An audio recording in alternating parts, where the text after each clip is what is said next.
Today breakfast Friday, dosa, chutney. Nice chutney, tenga chutney. Thank you, Celia. God bless you. Good afternoon. Friday lunch, mutton soup. Soup 2 நாளாக ஒரு 5 நாளாக என் ஃப்ரெண்ட்ஸோட சுற்றிக்கிட்டு இருந்தேன். இந்தியாவில் தான் வந்தாங்க. இப்போ தான் ஏர்போர்ட்டில் போய் ட்ராப் பண்ணிட்டு வந்து என் ஒய்ஃப் கையால் வீட்டில் ரசம் சூப் வைக்க சொன்னேன். நண்டு சூப், எலும்பு சூப்பு வச்சுருக்கா. எலும்பு சூப்பு, முட்டை ஆம்லேட், ரைஸ், சிம்பிள்.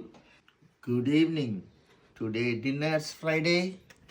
சப்பாத்தி, உருளைக்கிழங்கு. ஐ திங்க் இது பழைய கிழங்குன்னு நினைக்கிறேன். திவாகுரு சப்பாத்தி புதுசாக போட்டுக்கிற ஒன்றும் இல்லைப்பா.